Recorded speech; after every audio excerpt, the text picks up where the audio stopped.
Chapter 1. The moment Grace was released from confinement, she went straight to the Colonel's office to submit her project application. "You've thought it through? You're agreeing to go?" the Colonel asked, his voice tinged with surprise. "Yes, Colonel. I've made up my mind," Grace replied calmly. The Colonel had approached her before about a highly classified military research project, urging her to participate. He had told her that she was an exceptional, hands-on research talent, and that it would be a waste of her skills if she didn't join the project. He even suggested she discuss it with Derek and get his support. She had been hesitant until 3 days ago, when her husband had personally locked her in the confinement room, simply because she had confronted him about his relationship with another woman. That incident solidified her decision. The Colonel raised his eyes to meet hers. "What about Derek? Did he agree to this?" Grace's voice remained steady. "I've decided to divorce him." 3 years ago, she had given up a promotion opportunity to be with Derek, transitioning from a frontline position to a desk job. Back then, her superiors had advised against it, her parents had disapproved, and her colleagues had tried to dissuade her. But she ignored them all, throwing caution to the wind and sacrificing her career for love. Unfortunately, Derek had betrayed her unwavering devotion. For 3 years, she had suppressed her ambitions for the sake of love. This time, she wouldn't give up her dreams for anyone. The Colonel hesitated before asking, "Is this because of Derek and Vivian?" The rumors about Derek and Vivian had been spreading like wildfire, and the Colonel had heard them too. "It is," Grace admitted, her voice trembling slightly though she tried to sound indifferent. "A man whose heart isn't with me isn't worth holding on to. I'll find a way to get him to sign the divorce papers," she added. "If he refuses, since he's the one at fault for committing adultery, I'll need your help to push through a forced divorce." "Understood," the Colonel nodded. "You leave in 13 days. Use this time to wrap up your affairs and make arrangements at home." "Got it," Grace replied. As she left the Colonel's office, Grace felt a weight lifted off her shoulders. Outside, the sky was overcast, and rain began to fall steadily. She stood under the eaves waiting for the rain to stop before heading home. When she lifted her head unintentionally, she saw a familiar trio not far away, a man, a woman, and a child. It was Derek, Vivian, and her son Tommy. Derek held Tommy in one arm and an umbrella in the other, while Vivian walked beside him, her face radiating tenderness. Their voices drifted over on the wind. "Derek, move the umbrella closer to you. Your shoulder's getting wet," Vivian said gently. "I'm fine. Just make sure you don't get wet. You're more delicate, catching a cold wouldn't be good," Derek replied. His usually stern voice softened with care, almost unrecognizably tender. Grace had never heard him speak to her like that. When they were together, his tone was either neutral or cold. She had assumed he wasn't the type to be soft-spoken, but now she realized he could be, just not with her. Her chest tightened painfully. "Derek, it's the day Grace gets out of confinement. Are you sure you're not going to pick her up?" Vivian asked, her concern evident. "It's fine. She needs time to reflect on her actions." Derek's voice cooled at the mention of Grace, tinged with impatience. "But what if she causes a scene?" Vivian asked, worry creasing her brow. "She won't dare," Derek replied curtly. "Enough about her. Let's not ruin the mood. Let's get back home before the little one gets cold." "All right, whatever you say," Vivian agreed, her tone obedient. As they walked away, their figures disappearing into the distance, Grace remained under the eaves, frozen in place, her entire body chilled. She had once believed that her marriage to Derek was a union built on mutual affection. She now realized that, in Derek's eyes, she was nothing more than an inconvenience. Vivian was his ideal, the woman he had cherished all along. Grace was merely his reluctant choice when the time came for him to marry. At least now she was leaving. Grace managed a smile, though it looked more like a grimace. She braved the rain on her way home. Once there, she boiled water for a bath, hoping it might wash away some of the day's bitterness. But before she could step into the tub, she heard movement at the door. A shadow loomed over her, and a familiar, icy voice rang out. "You're back. How long have you been here? Have you eaten?" In the past, Grace had found Derek's cold, distant tone oddly appealing, aloof and dignified. But now, after hearing him speak so tenderly to Vivian, that same tone grated on her nerves, feeling insincere and tiresome. Suppressing her emotions, she replied flatly, "A little while. Haven't eaten yet. Why didn't you make something for yourself?" "Not hungry," Derek asked, sounding surprised. "After being locked up for days, I felt disgusting. A bath seemed more important," Grace responded, her tone calm. "Gracie," Derek said, his voice low as he stepped closer. He reached out, pulling her to her feet and forcing her to look him in the eye. "You're still upset with me, aren't you? Angry that I had you confined?" he asked, his brows furrowed and his expression stern. "Shouldn't I blame you for putting me under house arrest? In the military, only soldiers who have committed serious offenses are confined. Tell me, what grave mistake did I make that warranted Colonel Derek personally ordering my confinement? Was it because, as a wife, I publicly questioned my husband about his relationship with another woman? About why he was so close to her?" Grace's expression was calm, her eyes filled with indifference as she asked. Derek looked at the apathy in Grace's eyes, and for some inexplicable reason, his heart tightened. From the day they got married until now, whenever Grace looked at him, her eyes were always full of love and stars. She had never hidden the affection and admiration she felt for him. But this was the first time since their marriage that she looked at him with such detachment. And he hated it. The thought unsettled Derek. Instinctively, he tightened his grip on her hand and said coldly, "Do you think you're blameless? Vivian's husband is dead. Now she's alone, raising a child by herself. Life is already hard enough for her, and you want to tarnish her reputation? How is she supposed to live after that? Her husband was our comrade. He died in the line of duty. What's wrong with me taking extra care of her? Gracie, you weren't this petty and calculating before." Grace almost laughed. So, a wife questioning her husband is considered petty and calculating? She chose not to argue further with Derek. Instead, she said calmly, "Let's get a divorce." Derek's face filled with disbelief and he barked, "Stop being unreasonable." Grace looked up at him, her voice steady yet firm. "Derek, let's get a divorce.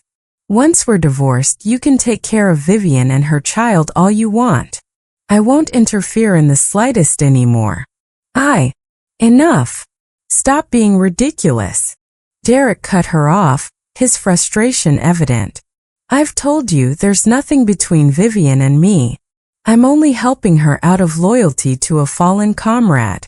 Why do you insist on making this an issue?" he said angrily. Grace almost laughed out loud at his audacious rebuttal, but before she could say anything, there was a knock on the door. Chapter 2. "Derek, are you home? Tommy has a fever and is delirious. I'm scared. Can you come help me?" Vivian's voice was soft, frail, and full of helplessness, as though she might shatter at any moment. The moment Derek heard her, he panicked. He immediately tossed out a curt, "Tommy's in trouble, I need to check on him. Stop being unreasonable. And I don't want to hear any more talk about divorce." With that, Derek rushed out the door. "What happened?" "He seemed fine when I last saw him," Derek asked anxiously. "I don't know either. Maybe it's because the weather suddenly changed. He started running a fever late at night, and it hasn't gone down," Vivian whimpered tearfully. "Derek, Tommy's not going to be okay, is he? I'm so scared," she said, her voice trembling. "He'll be fine, don't worry. Come on, let's go check on him," Derek reassured her. Grace stood in the open doorway, watching the two of them disappear into the rain. Vivian, as if sensing Grace's gaze, turned back and glanced at her. In her eyes was a look of disdain and triumph, a victor mocking the defeated. Though Grace had long known what kind of man Derek truly was, being so blatantly abandoned by him still stung. Her chest tightened with a dull ache. Closing the door, she tidied up after herself and went to bed. The next morning, Derek was nowhere to be seen. When she asked around, she found out he had gone on assignment and wouldn't be back for 5 days. With him gone, the matter of divorce couldn't be discussed. So, Grace began packing her belongings. She sent some of her essentials back to her family home, while the rest, items she no longer needed, she gave to her neighbors, the other military wives. "Star, these things are practically brand new. Why don't you want them anymore?" Nancy, the neighbor from next door, exclaimed as she held the items Grace had given her. "I just don't need them anymore, so I'm clearing them out," Grace replied with a faint smile. "If you don't mind that they're used, keep them. If not, feel free to share them with others who might need them," she added. "Of course I'll keep them. These things are wonderful. How could I complain?" Nancy said quickly, grateful. "All right then, I'll leave you to it. I need to head back," Grace said, nodding politely. Nancy hesitated, then bit her lip and spoke softly. "Star, don't take this the wrong way, but a woman's husband is something she needs to keep an eye on. You've heard the rumors about Derek and Vivian, haven't you? Those sorts of things don't come out of nowhere. Why, just the other day, I saw Derek carrying her in his arms. She said she sprained her ankle, but no matter how bad it was in broad daylight, a married man, a senior officer no less, shouldn't be carrying another woman like that. Don't you agree? Derek's a young colonel already. His future is bright. You can't let some sly woman steal him away," Nancy cautioned. Grace felt a moment of daze as she listened. She remembered a time when she had twisted her ankle and playfully asked Derek to carry her to the infirmary. He had refused, saying they were in public and that it would look improper. No matter how much she insisted, he wouldn't budge. In the end, it was him who helped her walk, while she endured the pain and took a considerable amount of time to make her way to the clinic on her own. Back then, he had even complained about how slow she was, how she was wasting his time, as if her pain didn't matter to him in the slightest. She had always thought he was rigid and uncompromising, incapable of showing tenderness. But later, she realized that his so-called principles only applied to her. He could be tender and caring, just not with her. Love and indifference. He had made it so obvious all along, yet she had been too blind, too foolish to see it. Grace let out a bitter laugh in her heart, though her face remained calm. She nodded with a faint smile and said, "All right, I understand. Thank you for telling me this, Nancy." After bidding Nancy goodbye, Grace returned home. Most of her belongings were already packed. The house looked bare and hollow even. Her eyes fell on the calendar hanging on the wall. Grace walked over, circled the date of her planned departure, and crossed out today's date with a sharp X. Just 7 more days, and she could finally leave this place for good. That evening, Derek came home. When he arrived, Grace was having dinner. "I'm back," Derek announced as he walked in. "Oh, you're eating." Grace responded without lifting her head, her tone light and indifferent. Derek went to wash his hands and then sat down at the table. "Gracie, get me some food." He said it so naturally, as if it were her duty, as if of course she should serve him.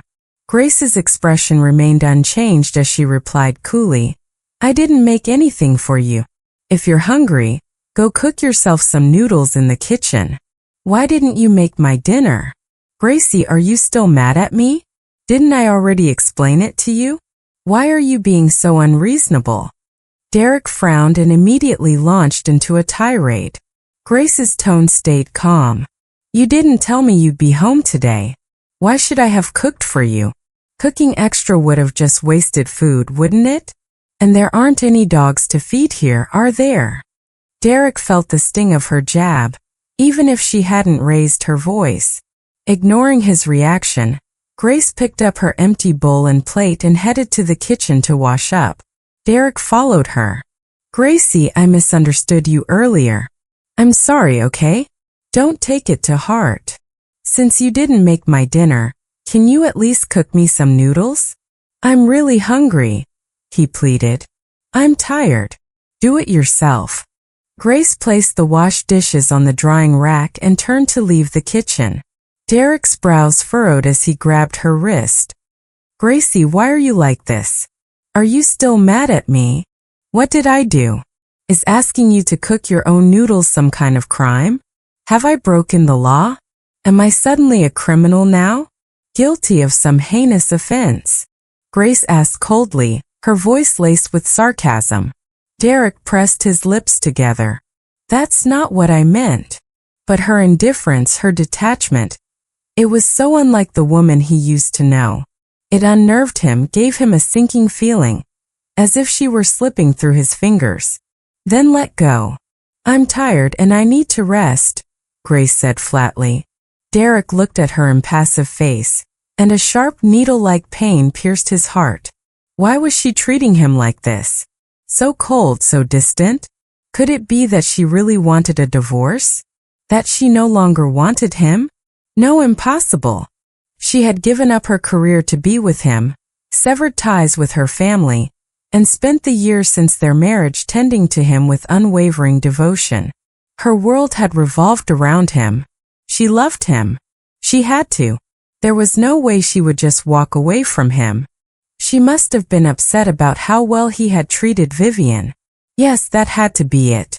She was jealous, throwing a tantrum to force him to apologize. With that thought, Derek regained some of his confidence. Gracie, he started, I know you're mad because I've been too nice to Vivian, but I've told you there's nothing between us. I just felt sorry for her. Her husband's gone, and she's raising a child all on her own. It's tough for her, so I wanted to help her out a little. If it bothers you, I won't help her anymore, okay? Please don't be mad anymore, Derek said, shaking her hand slightly, his voice softening into a coaxing tone. In the past, this would have melted Grace's heart. She would have been overjoyed, willing to bare her soul and give him everything. But now all she felt was disgust and irony. Grace studied Derek's face intently, his furrowed brows and tentative, almost fawning expression. She couldn't help but find it laughable. His excuses, weren't they always the same? Being a soldier was a dangerous profession, especially for those on the front lines. Widows raising children alone were, sadly, not uncommon. So why was it only Vivian that Derek had gone out of his way to help? Why not any of the other widows? The answer was simple, just another excuse. Go cook your noodles. I'm heading to bed, Grace said calmly, brushing his hand away. Her indifference stung Derek. But she wasn't throwing a tantrum or making a scene, and that gave him hope. Maybe Grace was just venting her frustration, not truly turning her back on him. That thought reassured him. Derek went to the kitchen, made himself some noodles, and sat down at the table to eat. Unbeknownst to him, Grace had silently appeared in the doorway and was leaning against the frame, watching him eat. Derek noticed her and smiled. Still hungry? I can share some with you. Sit down and eat with me. Her recent coldness had unsettled him, so his words carried an uncharacteristic note of appeasement. I'm full, no need, Grace refused. Then she added, Can you come with me somewhere tomorrow? Although she had made up her mind to divorce, she wanted to end their 3-year marriage with closure before walking away. After all, for these 3 years, she had truly and wholeheartedly loved Derek. Where? Derek asked. You'll know tomorrow. Let's leave at 9 a.m. All right. You have to promise me, no matter what happens tomorrow, you'll stay with me, Grace insisted. Okay. Unless the military calls me back urgently, even if the sky falls, I'll go with you, Derek replied, his voice softening as he looked at her. For a moment, It felt like the Grace who once adored him with her whole heart was back. Even if Vivian shows up, you'll ignore her and stay with me? Grace asked with a faint, bitter smile. That won't happen. Gracie, don't be unreasonable. Derek frowned, his displeasure evident. Just promise me, Grace interrupted, unwilling to listen to his excuses. She turned and walked back to the bedroom. Not long after Grace lay down, Derek entered the room and climbed into bed beside her. As he reached out to hold her, Grace grabbed his wrist. Gracie, it's been so long since we've... Derek leaned closer, his warm breath brushing against her ear as he whispered, gently nibbling on her earlobe. Grace's body involuntarily shuddered at his touch, her sensitivity betraying her resolve. But in the next second, she pushed his hand away and sat up, her voice cold. Don't touch me. I don't want to. What's that supposed to mean, Grace? We're husband and wife. This is normal between a married couple, Derek retorted, his voice low and angry at her rejection. In the darkness, Grace could still see the fiery anger in his eyes, as if ready to erupt. Not wanting to argue, she replied calmly, I'm tired. I don't want to. Let's just sleep.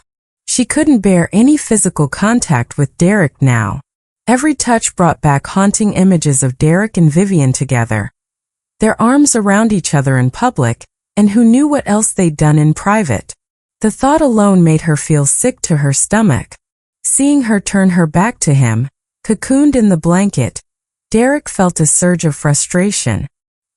He turned his back to her as well. And so the two of them, once the most intimate of partners, slept back to back, as if separated by an unbridgeable chasm. The next morning, Grace got up and prepared breakfast as if nothing had happened. Derek returned from his morning run, drenched in sweat. Go take a shower, then come eat. I made your favorite, pickled vegetable dumplings, Grace said to Derek with a faint smile. Today was the day she intended to end their marriage. She hoped it would pass smoothly and without regret. After being cold-shouldered by her last night, Derek was momentarily stunned by her sudden warmth. But he quickly recovered and said, All right. He much preferred this gentle, smiling Grace over the one who met him with icy glares. This was the woman he had fallen for, the Grace he knew. After his shower, Derek came out, towel in hand as he dried his hair. So where are we going today? Can you tell me now? He asked. Grace opened her mouth to respond, but before she could, Vivian burst through the gate, tears streaming down her face. Derek, something's wrong with Tommy. He's burning up and unconscious. He's delirious from the fever. Can you please come take a look? I'm so scared. Vivian sobbed, her voice trembling with panic. What? How did this happen? He was fine yesterday.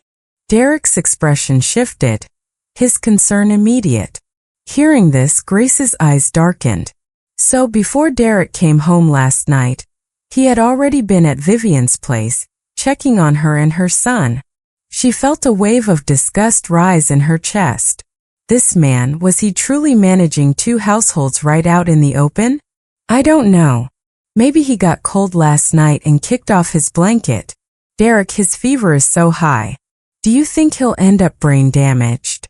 Vivian continued crying, her voice breaking. Derek didn't hesitate. He flung the towel onto the table. Let's go. I'll come with you to see him.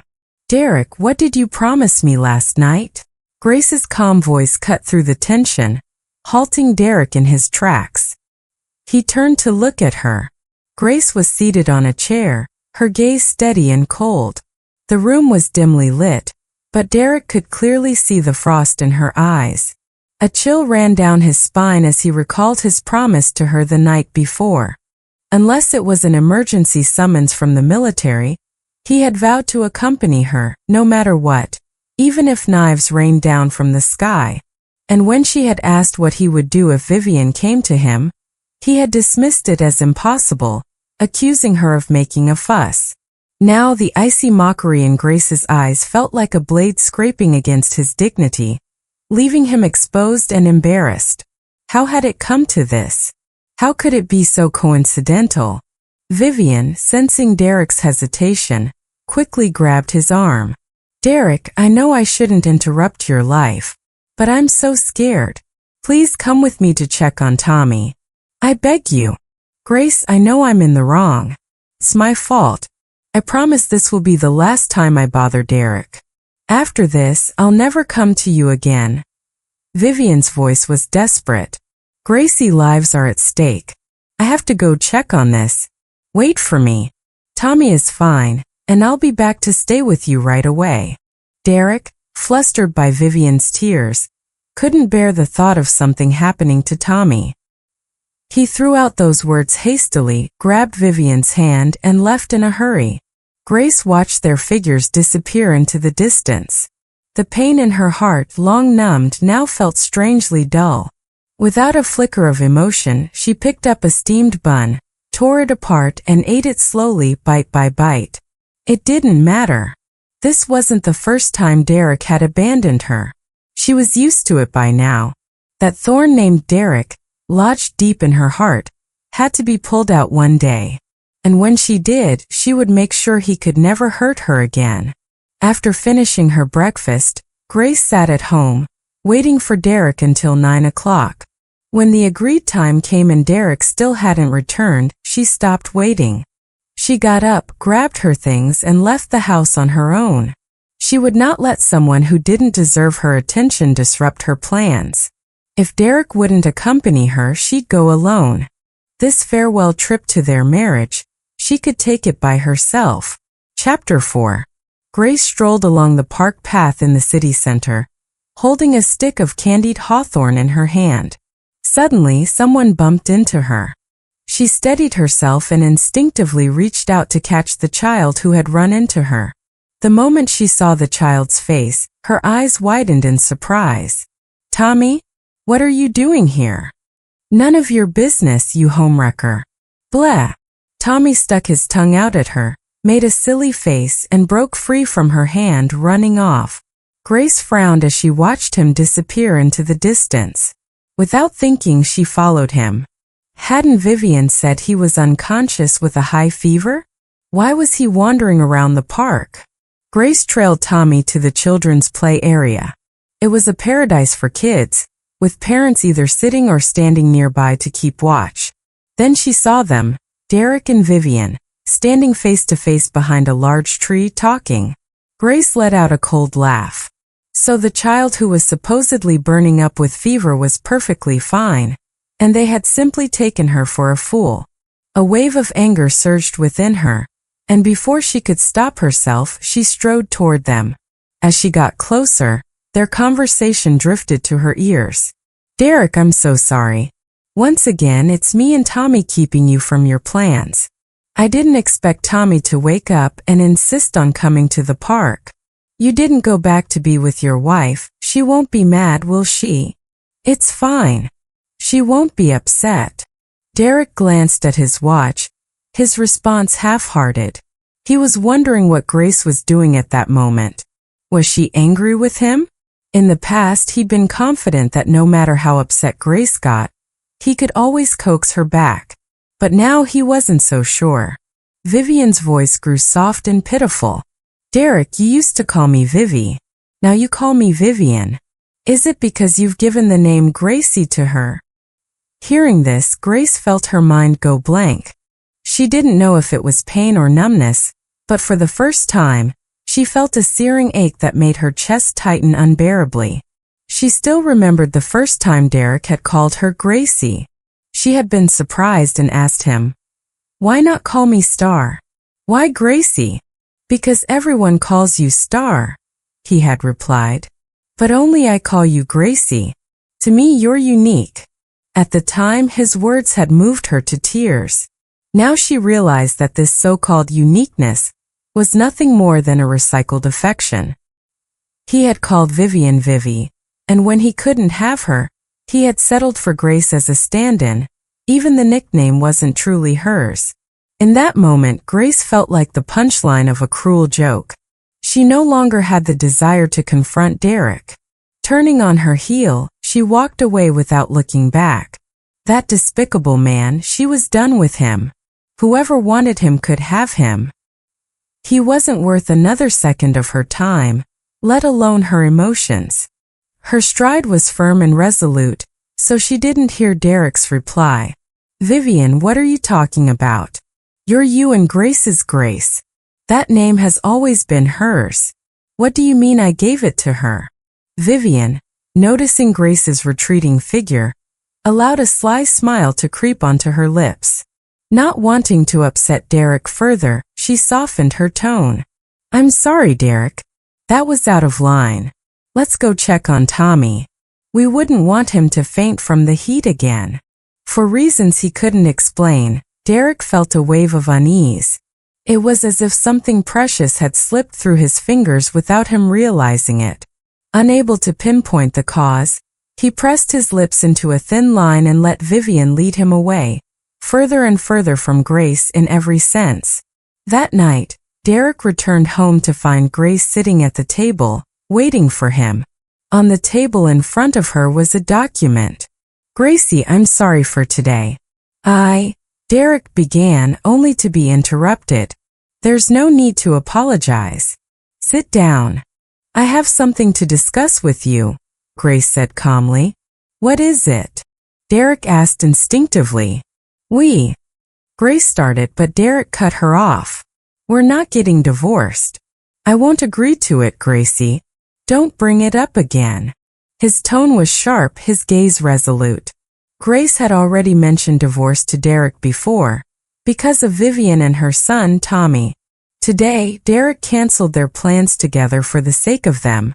Grace was sure to be upset, and Derek assumed she was going to bring up divorce again, which only made him furious. What Grace couldn't understand was why Derek was so insistent on staying in their marriage. After all, wasn't it Vivian he truly loved? Why would he hold on to someone like her? Someone who wasn't even worthy of her own name. Why? Don't you love Vivian? If we divorce, I'll step aside and give her the place she deserves. Wouldn't that be better for everyone? Grace asked, her confusion evident. In her mind, love was simple. If you like someone, you should be with them. If you didn't, you should let go. It was the most straightforward way to handle feelings. She couldn't comprehend Derek's actions. Being kind to Vivian on one hand while refusing to let go of their marriage on the other. Who said I love Vivian? I don't love her, Derek's face turned cold as he spoke. But before he could finish, a knock on the door interrupted him. Immediately after, Vivian's voice rang out. Derek, Tommy just fell. He twisted his ankle, hit his head, and there's so much blood. Can you help me carry him to the clinic? I'm so scared. Vivian's voice trembled as she spoke, her sobs punctuating her words. She sounded like her entire world had just collapsed. Derek, who had been cold and distant just moments before, suddenly looked anxious. Without a second thought, he turned to open the door for Vivian. Grace watched, her gaze darkening. Her chest ached with a dull, suffocating pain. It had been too short a time. She hadn't yet managed to completely erase Derek from her heart. Seeing him tangled up with Vivian still hurt. The moment the door opened, Vivian threw herself into Derek's arms, clutching his shirt as she cried pitifully. Derek, I'm so scared something will happen to Tommy. I don't know what to do. Caught off guard by the sudden embrace, Derek instinctively turned his head to glance at Grace. Her eyes were cold, her expression detached as she stared at him. Derek felt a pang of unease in his chest. Realizing that Vivian was still in his arms, he panicked for a moment before quickly grabbing her shoulders and pushing her away. Don't cry, Vivian. I'll go with you to check on Tommy right now, Derek said softly. You can go, Grace interjected, her tone calm. But first, help me sign this document. I need it for tomorrow. Grace, is this really the time for that? You're forcing me to sign something when a child's life might be in danger? Is a signature more important than Tommy's life? Derek snapped, his anger flaring as he tried to sweat the document out of her hands. He didn't know what the document was about or why Grace was so insistent on having him sign it. All he felt was rage at her cold-heartedness. But Grace was quick to pull the papers back before he could touch them. It takes only a few seconds to sign. Once you're done, you can leave. Unless, of course, you'd rather stay here arguing with me, she said with a faint smirk. Her gaze was sharp as she added, "Do you really think you can leave if I don't want you to?" Though she had stepped away from the front lines 3 years ago, she had never stopped training. Keeping Derek from leaving wasn't an empty threat. "Grace, you!" Derek's fury boiled over. Vivian quickly grabbed his arm, her voice soft and pleading. "Derek, just help her sign it. Maybe it's something urgent. It won't take long and it's okay." Derek glanced at the gentle and understanding Vivian, then at the cold and unyielding Grace. His frustration spilled over. "Look at Vivian, so kind, so considerate. And then look at you, always so harsh and unreasonable like a shrew," he shouted. Grace didn't bat an eye at his words. She simply held out the document and pen again. "Sign it." Derek, seething with anger, snatched the pen and scribbled his name across the paper. "There. Are you happy now?" he spat. "Perfect. You can leave now," Grace said flatly, reaching out to take the pen from his hand. "Grace, you've disappointed me beyond words," Derek growled, throwing the pen to the ground and storming out with Vivian. Grace stared at the pen, now broken in two on the floor, and felt a sharp pang in her chest. That pen had been a gift from Derek, a token of their love when they first got together. She had cherished it for years, handling it with care to avoid any scratches or damage. And now, something she had treasured so deeply had been discarded by Derek as if it were nothing. She stared at it for a long moment before finally turning away. Without picking it up, she closed the door and went back to her room to sleep. The next morning, when Grace woke up, Derek was nowhere to be seen. She didn't care. Instead, she grabbed the divorce papers Derek had signed and went to see Colonel Marcus. Marcus expedited the process, personally overseeing the paperwork and stamping it for her. When Grace held the finalized divorce certificate in her hands, she felt a moment of disorientation. These past 3 years had felt like a dream she had woven for herself, a dream that started sweet but ended bitter. Now that the dream was over, it was time for her to leave. "Colonel, please make sure Derek gets his copy after I'm gone," Grace said. "Of course. By the way, your father called me. He was asking about how you've been lately. I told him about your plans to join the mission. While there's still time, you should go home and see them. They did it for your own good back then," the colonel said with a heavy sigh. Back then, in order to be with Derek, Grace had severed ties with her family. For years, she had truly hardened her heart and never returned.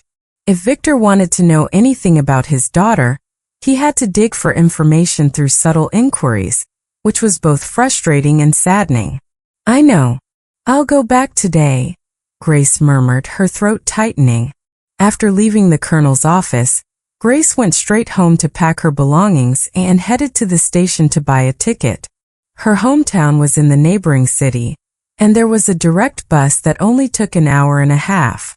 In the 3 years of her marriage to Derek, she hadn't gone back even once, because Derek didn't like it. This short journey home, less than 90 minutes, had taken her 3 years to finally embark on. And today no one was going to stop her. Her heart was resolute as she set out for home. But when she finally stood at her doorstep, she found herself hesitating, overwhelmed by the emotions of returning. She stood there for a long time, unable to knock. "What's wrong? Running away again?" A cold, authoritative voice suddenly broke the silence, causing Grace to shiver. She turned around in a panic, her gaze lifting to meet her father's. He stood there, looking at her with a calm yet distant expression. She hadn't seen him in 3 years and had no idea when he'd appeared behind her. "Dad." Grace's voice was barely above a whisper as she called out to him. Victor let out a faint scoff and walked past her to open the door.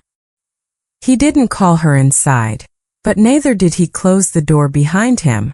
It was as if he was leaving the choice up to her. Come in or stay out, it was entirely her decision. Gritting her teeth, Grace followed him into the house. Victor, you're back. Perfect timing, Sarah's words trailed off as she turned and saw Grace standing there. The spatula in her hand clattered to the floor. Star. Sarah whispered in disbelief. Mom. Seeing her mother, Grace could no longer hold back her emotions. She dropped her luggage and rushed forward, wrapping Sarah in a tight embrace. Oh, Star, my star, you've finally come home. I thought I'd never see you again in this lifetime. Sarah sobbed, clutching her daughter tightly. You heartless child. You said you wouldn't come back and you really didn't. I thought I'd die before I ever saw you again, she cried, her hands gently patting Grace's back. Hearing her mother's tearful reproaches, Grace felt as if a gaping hole had been torn in her chest, cold winds blowing through her heart.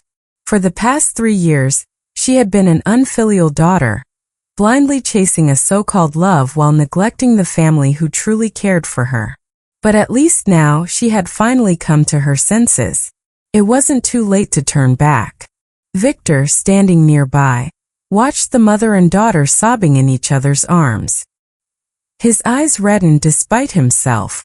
After a moment of hesitation, he stepped forward and pulled the 2 most important women in his life into a hug. All right, that's enough crying. If you keep this up, the neighbors will come knocking to see what's going on, he said gruffly. Feeling the warmth of his embrace, Grace froze momentarily, then began crying even harder. She had thought her father would never forgive her in this lifetime. But to her surprise, as long as she was willing to return, her parents had been waiting for her all along. She had been too foolish, realizing the truth far too late. After the family's tearful reunion, the 3 of them sat down for a meal, their eyes still red and swollen. Star, how long are you staying this time? Didn't Derek come back with you? Sarah asked as they ate.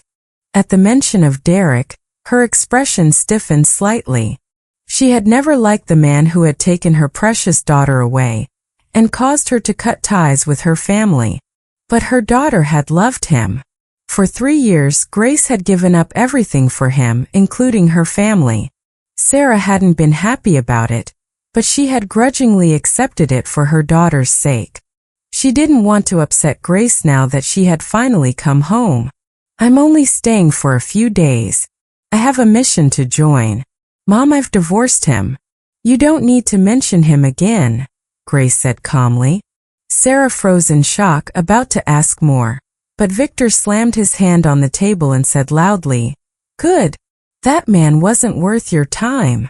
Sarah shot him a glare. Don't stir things up here, she said irritably before turning back to Grace. Are you serious? Have you thought this through? Marriage and divorce aren't child's play. You gave up everything to be with him and now, after just 3 years, you say it's over? Are you sure you won't regret this? Grace nodded lightly. I'm sure. I won't regret it. The Colonel approved my divorce request, and I already have the papers. Mom, I was foolish for the past 3 years.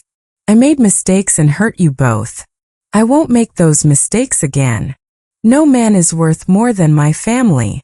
Dad, Mom, I promise I'll never leave you again for someone who doesn't deserve it, Grace said, her eyes misting over. Seeing her so upset, Sarah quickly reached out to pat her back gently. All right, as long as you're happy, I'll support any decision you make, Sarah said without hesitation. Grace lowered her eyes, picking at the rice in her bowl as tears fell silently, one after another, into her meal. Her voice was muffled as she responded with a quiet The past few years had been a haze of naivety. She had been utterly foolish, throwing away the love of her family for someone like Derek, a man who had proven himself utterly unworthy. Thankfully, she had woken up now. While there were regrets, it wasn't too late. From now on, for the rest of her life, she promised herself she would never again fail the people who truly loved her. After dinner, Victor called Grace into the study. "You're really going forward with that program?" Victor asked, his tone calm yet serious. "Yes, Dad," Grace replied, guilt weighing heavily in her voice. "I'm sorry, Dad. I've just come back, and now I'm leaving again so soon." The guilt of not spending enough time with her parents gnawed at her. Joining the mission is a matter of service to the country and its people. "I'm proud of you for stepping up. This is exactly what my daughter should be doing," Victor said, his expression firm. "Better than throwing yourself into romance and obsessing over some man, completely losing your head," he added with a dismissive wave, his tone filled with disdain. Grace was speechless. While the words stung, she couldn't deny their truth. For the past 3 years, she had been hopelessly blinded by love, her mind clouded by emotions. "You're really divorced from Derek? It's final." Victor pressed further. "Yes. Just today.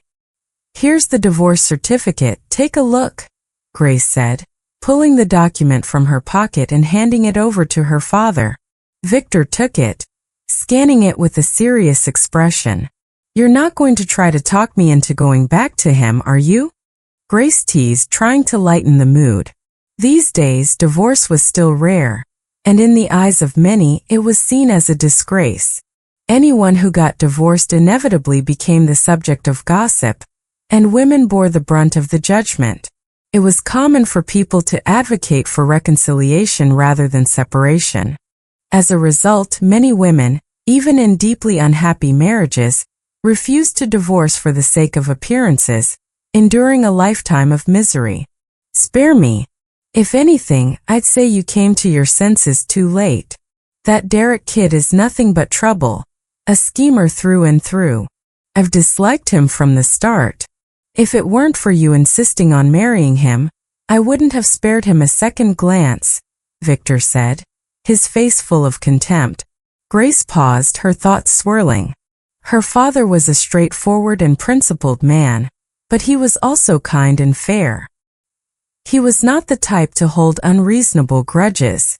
She had never seen him express such overt disdain for someone before. There had to be more to this than just her failed marriage to Derek. "Dad, why do you hate Derek so much? Is there something I don't know?" Grace asked directly, unable to shake the nagging sense that there was more to the story. Victor hesitated for a moment before sighing. "You're right. There is more to it. But now that you're divorced, there's no harm in telling you. You remember how 3 years ago you gave up that promotion opportunity? What you didn't know was that your competition for that position was Derek. The military was looking to groom a promising officer, and between the two of you, you had the upper hand. That boy must have caught wind of it somehow. Unable to surpass you with his abilities, he resorted to seduction. And you, my foolish daughter, fell for it, letting him lure you away just like that.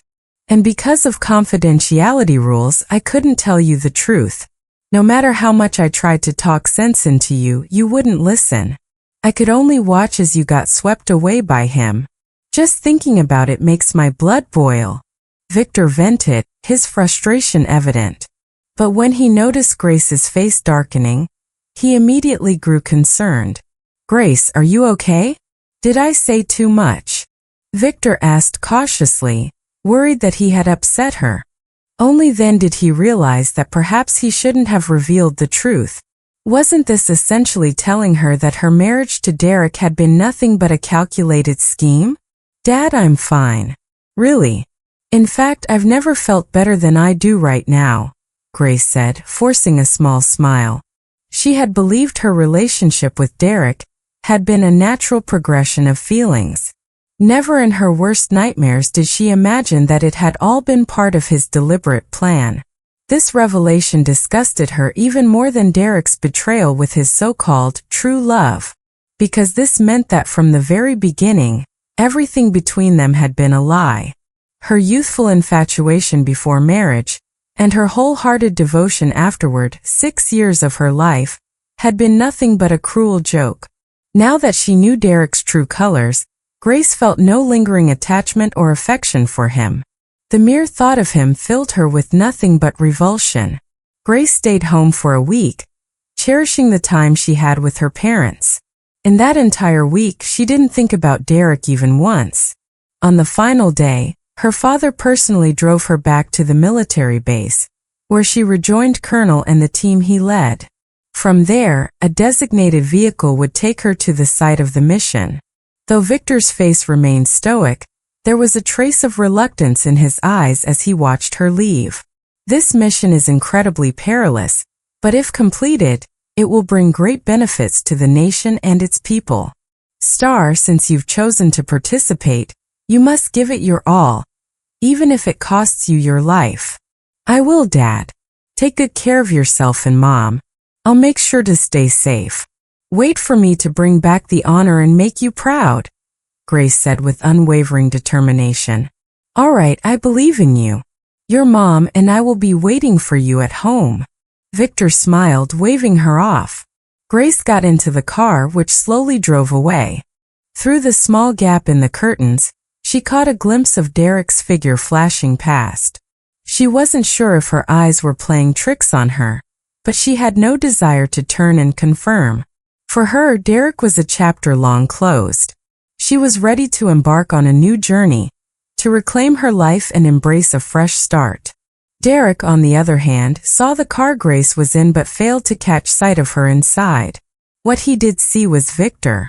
Derek hadn't expected to run into his former father-in-law at the barracks. He had always been wary of Victor.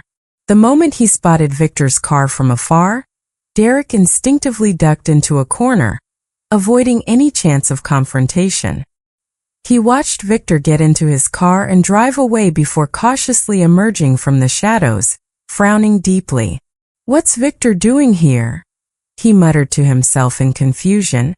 "Colonel, Derek is behind us," the driver, Tommy, said as he glanced into the rearview mirror. Victor cast a cold glance back and sneered. "Ignore him. That scoundrel had used despicable means to lure Star away from their family. Of course he'd feel guilty and avoid facing him." It wasn't surprising in the least. Victor had never approved of Derek while he was with Star. Now that they were divorced, he couldn't be bothered to give him the time of day. That night, after finishing his work, Derek returned home, expecting to find Grace there. Instead, the house was eerily empty, devoid of any signs of life. A strange unease crept into his chest. "Gracie? Gracie?" he called out, rushing toward the bedroom in search of her. But the bedroom was empty. Even the wedding photo of the two of them that had adorned the wall was gone. Derek's heart sank further. The last time he had promised to take Grace out, he'd been called away by Vivian because Tommy had fallen ill. That night, he had intended to have a proper conversation with Grace, but it had spiraled into yet another fight over her demand for a divorce, and Vivian showing up uninvited had only made things worse. For the past week, he hadn't returned home. Partly he'd wanted to give Grace time to cool off, to remind her that he wasn't someone she could take for granted. But mostly, he hadn't wanted to face her cold glares or hear her nag about divorce. He had never imagined that after just 1 week of absence, the house would become so empty. It felt like all traces of her had vanished, leaving the place devoid of any warmth. He strode quickly to the wardrobe and flung it open. His blood ran cold.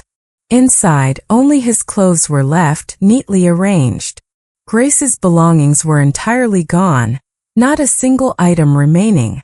It was as if she had completely erased herself from their home, leaving no trace behind. Derek's mind buzzed with confusion, leaving him momentarily paralyzed. After a long pause, a thought struck him, and he dashed out of the house to knock on the neighbor's door. "Nick! Are you home, Nick?" Derek shouted, his voice edged with panic. Hearing the commotion, Nick opened the door, his face puzzled. "Captain Chu, what's the matter? You look terrible," Nick asked, stepping forward. "Nick, is your wife home?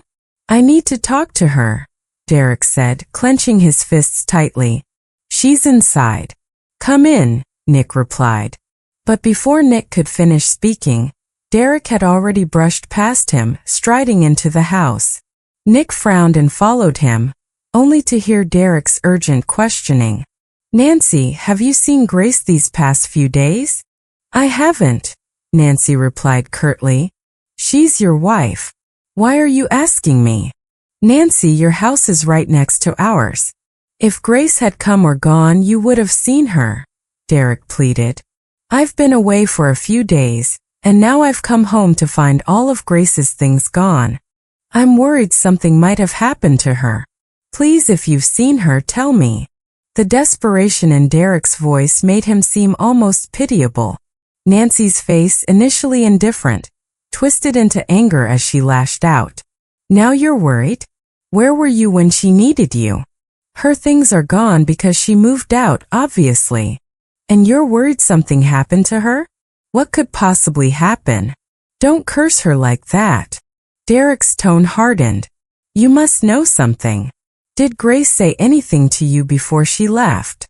The sudden shift in his demeanor was intimidating, and Nancy shrank back slightly.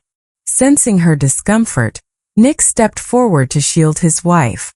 "Captain Chu, let's keep this civil," he said with a frown. Finding her courage again, Nancy peeked out from behind Nick and snapped, "Grace didn't tell me anything. I'm just guessing, all right? Star sent me a bunch of things before she left," Nancy said, her voice carrying a note of disdain. "She said she didn't need them anymore, and told me to take them if I didn't mind. They're all household items, practically brand new. If you went to buy them, they cost a fortune. How could she possibly not need them? She must have been heartbroken, Grace. Heartbroken because of you and Vivian's entanglement. That's why she cleared her stuff out and left." Nancy's words hit Derek like a punch to the gut, his expression instantly darkening.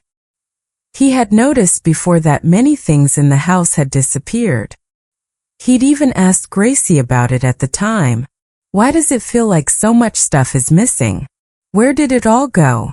She had casually replied, "The things we don't use, I just pack them away. Leaving them out to gather dust only makes the place look messy." It had seemed reasonable enough then, so he hadn't pressed further. But now it struck him like a thunderbolt. She had already decided to leave him back then. A sharp pain twisted in Derek's chest as realization dawned. His face grew grimmer by the second.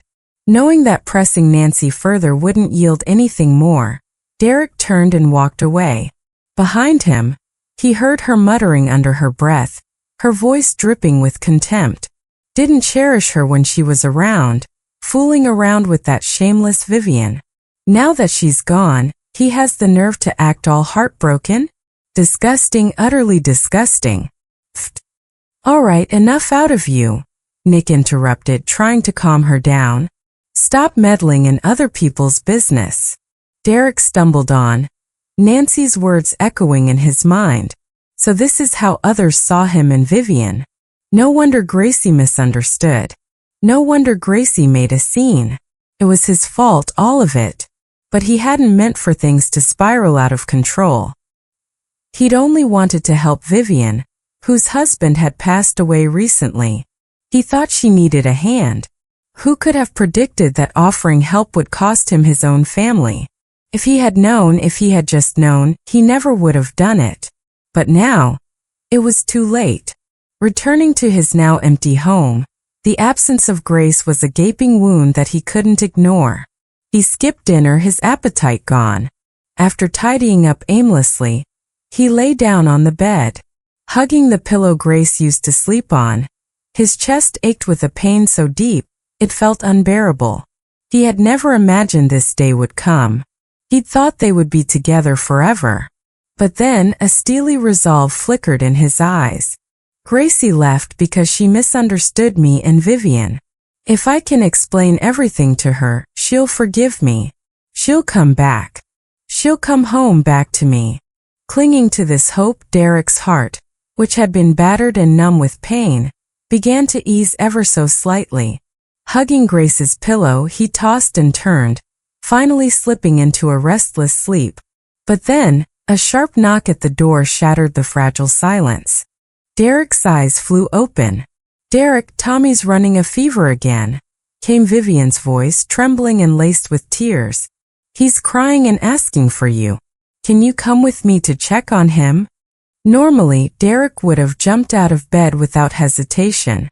But this time, he sat up abruptly, his gaze falling to the empty space beside him. The urgency he usually felt in such moments was extinguished, replaced by a crushing sense of doubt. Gracie had left because of his constant involvement with Vivian. Could he really keep doing this? For the first time, Derek hesitated. The moonlight streaming through the window illuminated the clock on his bedside table. 9 p.m. The same time as always. Now that he thought about it, Vivian always showed up at this hour. Every time it was Tommy. A fever. A twisted ankle. A scraped knee. Tommy seemed to always be unwell, always needing something. Outside, Vivian's pleading cries grew more desperate, but before Derek could pull back the covers, Nancy's sharp voice rang out from next door. "Did someone die in your house? What's with all the wailing? Do you have any idea how annoying you are?" Derek froze mid-motion as Vivian stammered an apology. "I'm sorry, Nancy. Tommy has a fever and I'm worried. If the kid's sick, go see a doctor." "Derek's not a doctor. What do you want from him?" I just know Derek better, that's all." Vivian's voice trembled, defensive. "Pfft. Don't give me that. You think I can't see through you? You're trying to worm your way into Derek's life, aren't you? Trying to make him yours and leave Star without a husband. Shameless." Vivian's protests grew more frantic. I didn't mean that, Nancy. Oh, spare me. You think I don't know what's going on? You're just playing the pity card, hoping to snatch Derek for yourself. You're disgusting. Star saw right through you, but she was too kind to call you out. Not me, though. I'm not that gracious. Now shut up and go home. They're not here for you to bother anymore. If you keep getting in my way, I swear I'll chase you out with a broom." Nancy slammed the door shut with a loud bang. "Nosy old hag," Vivian muttered under her breath, her voice laced with irritation. "He's back, isn't he? So why isn't he home?" She continued to grumble, reluctantly walking away. Behind the closed door, Derek stood stiffly, listening to her muttered complaints. A chill ran down his spine. So, she knew he was home? She had come over specifically to find him, to drive him away? Derek quickly threw on his jacket and silently followed Vivian back to her yard. It was a desolate, run-down courtyard, surrounded by nothing but barren land. The nearest neighbor was over 500 meters away. That was precisely why Derek would always rush over whenever Vivian called for him. He worried about her. A single mother raising a child all alone in such an isolated place. But now, as he replayed everything in his mind, a stark realization hit him. No matter how remote her place was, it was still closer to that neighbor than it was to his own home. Details he had deliberately overlooked suddenly came into sharp focus. Derek climbed over the wall and hid in the shadows. "Mom, is Uncle Derek here? Didn't he come?" Tommy asked, his voice soft and hopeful. "No, he's not home," Vivian replied impatiently. "Enough with the act. Drink some hot water and get to bed. Don't really catch a cold and end up being a huge bother." "Okay, Mom," Tommy replied obediently.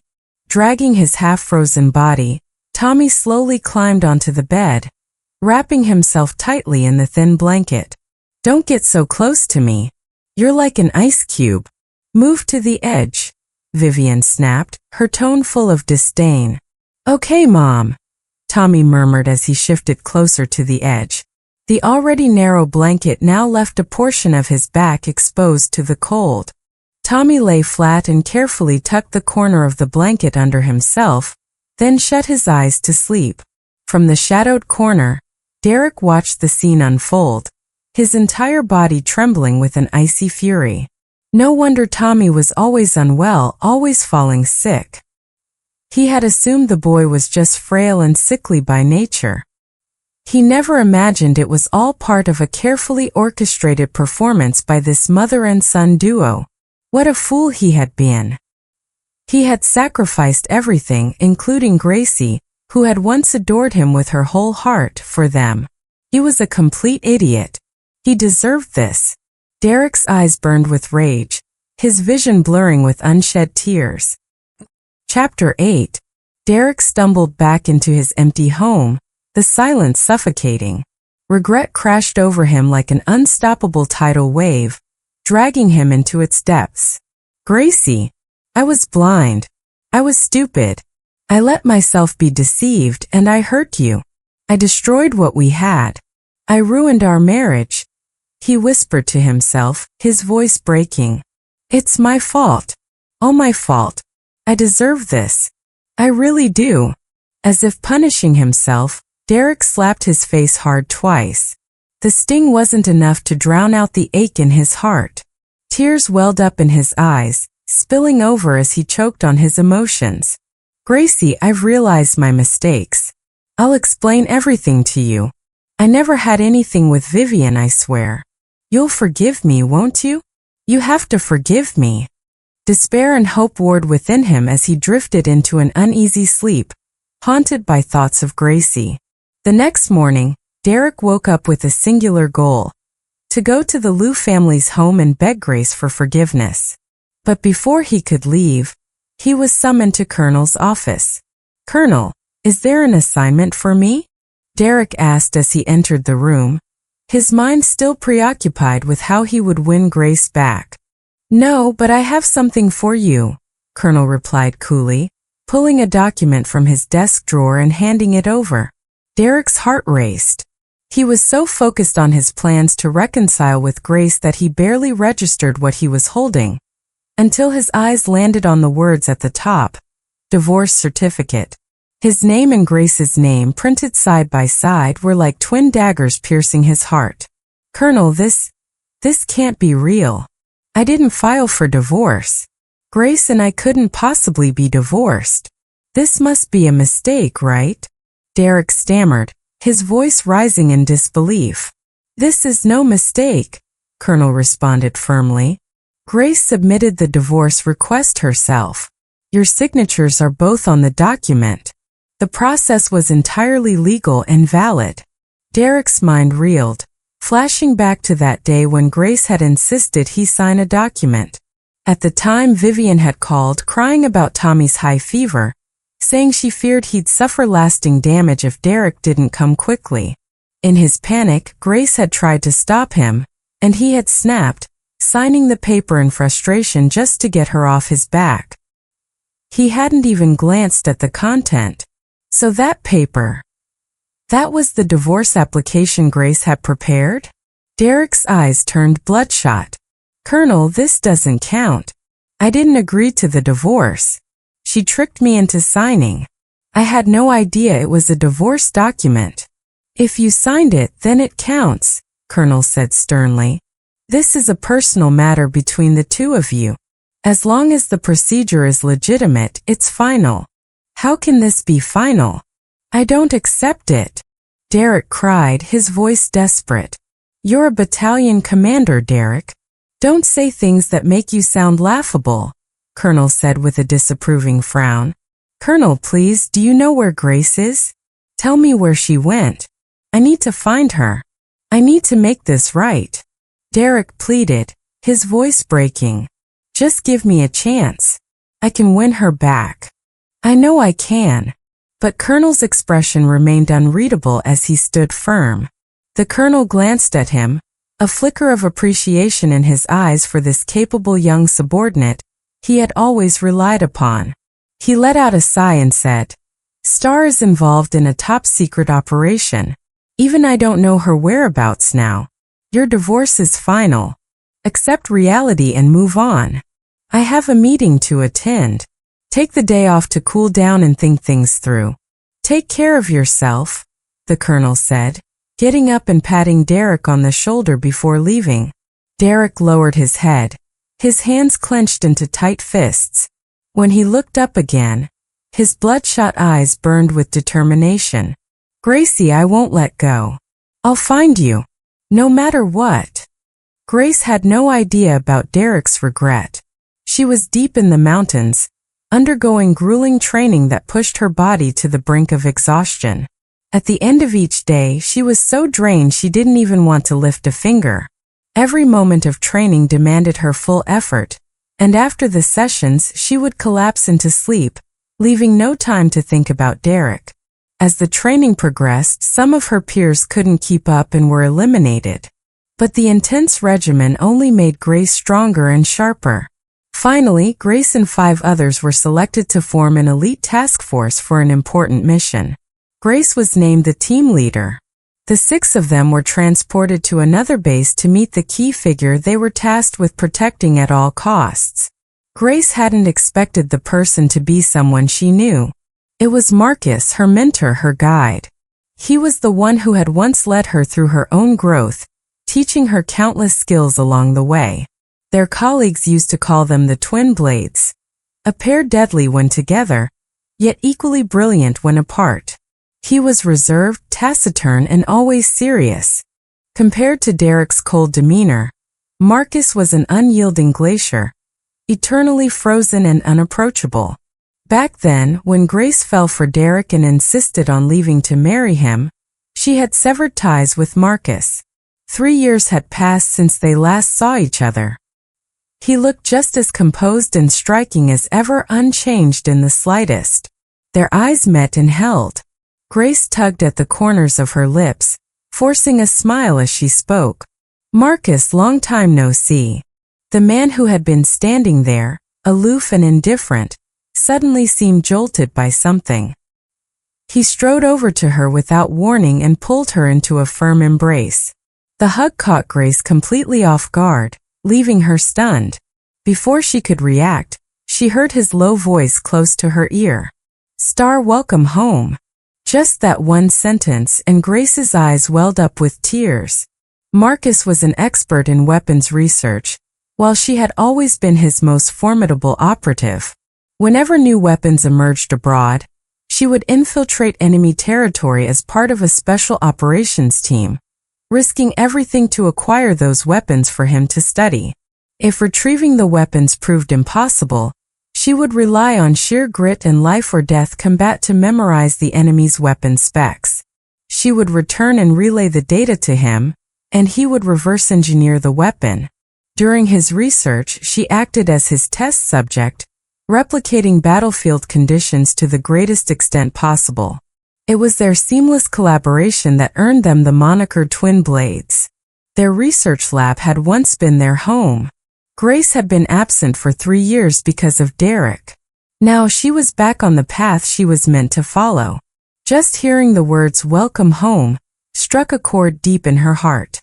She clung tightly to Marcus, too afraid to speak. She feared that if she opened her mouth, he would hear the tremor in her voice, betraying her tears. She didn't want to show her vulnerability. "Why are you crying? Did you endure a lot these past 3 years?" Marcus noticed the damp patch on his shirt and realized she had been crying. He placed his hands on her shoulders and gently pushed her back to look at her tear-streaked face, his brows furrowing in concern. From the moment he learned she had fallen for Derek, his heart had been a barren wasteland. During her 3 years of marriage to Derek, Marcus had buried himself in his experiments, numbing himself with relentless work and refusing to ask about her life. Now that she stood before him again, he couldn't stop himself from holding her. He told himself it was just a friendly gesture, an embrace between old friends, even in front of their team. Surely it wouldn't cross any boundaries or affect her. But he hadn't expected her tears. Her reddened eyes and the faint trails of tears felt like a heavy blow, striking him straight to the core and leaving him in pain. Chapter 9. Grace blinked back her tears, shaking her head wordlessly, her throat too tight to form words. "Old Yao, take the rest of the team to settle in. I need to talk to Star," Marcus instructed before leading Grace to his office. He guided her to a seat and poured her a glass of water. Throughout the entire process, he didn't say a word, choosing instead to sit quietly by her side. Grace wasn't one to wallow in unnecessary sentimentality either. Even when it came to Derek, the man she had loved for 3 years, Grace could let go without hesitation. So after crying for a while, she stopped herself. Her eyes, red and puffy, turned toward Marcus. She gave him a sheepish smile. "Sorry, Marcus. After all this time, we haven't even had a proper catch-up, and now here you are, forced to watch my little melodrama." Marcus's face remained icy. "Why are you here for this mission? Did that bastard upset you again?" he asked, though he already knew the answer in his heart. Of course, that's what happened. Otherwise, given her personality, she wouldn't have been crying like this. "Something did happen and it woke me up," Grace admitted. "But as for participating in this mission, it was my own decision. It has nothing to do with what he did to me." "Are you an idiot? You've been treated like crap, and you didn't even say anything? I'm still alive, you know." Marcus snapped, his tone harsh. Though he had deliberately distanced himself from her over the years, avoiding any news about her, if she had ever sought his help, he would have stepped in immediately. The truth was, he hadn't been able to face her because he feared what his own dark thoughts might lead him to do, things that might make her hate him. But he hadn't anticipated that his avoidance would leave her to endure so much pain on her own. If he had known, he would never have let her suffer like this. Grace was silent. Marcus was still the same Marcus. Just a few words from him, and she was instantly transported back to the days when she used to be around him, those familiar feelings, that familiar state of mind. With a helpless expression, she said, "Marcus, don't talk like that. Who just casually mentions dying out of nowhere? And besides, it's not like he's been awful to me for 3 whole years. For the first 2.5 years, things were good between us, really sweet actually. It's only in the last few months that things changed. So you let yourself be miserable for months? And you don't think that's foolish?" Marcus's frown deepened. Hearing her talk about how happy she had been with Derek in the past was like a stab to his heart. Yet he also felt a small sense of relief. As long as she had been happy, his own feelings didn't matter. But when she mentioned those months of misery, he almost exploded. "Yeah, it was foolish," Grace admitted with a wry smile. "That's why I chose to cut my losses." Grace knew Marcus's harsh words came from a place of care, not disdain, so she didn't take them to heart. "I've already divorced him," she said calmly. "What? You're divorced?"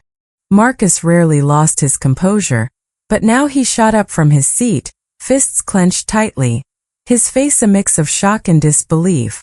For a moment, Grace thought she saw a glimmer of light in his eyes. She had gotten divorced. Was that really such a cause for celebration? "Yes. I didn't want to keep draining myself emotionally over a man who wasn't worth it, so I divorced him," she said matter-of-factly. "Anyway, Marcus, I'll have to trouble you to look out for me again in the future," she added with a small smile. "Got it. Now go. I'll have someone take you to your quarters. I've got things to handle." "I'll come find you once I'm done," Marcus said briskly. "All right," Grace replied, assuming he really did have work to do. After Grace left, Marcus shut the door to his office. The man who could face the collapse of a mountain without flinching now paced back and forth in the room like a headless chicken. If anyone had been there, they would have heard him muttering to himself, "Divorced. Divorce is good. This means I still have a chance." With her personality, Star definitely won't be thinking about romance anytime soon. "I can't come on too strong, or I'll scare her off. But I can't act too aloof either. If I keep waiting, she might end up with someone else again. What am I supposed to do?" Marcus rubbed his temples, frustration evident. Grace, of course, had no idea about Marcus's inner turmoil. She followed the staff member he had assigned to take her to her quarters.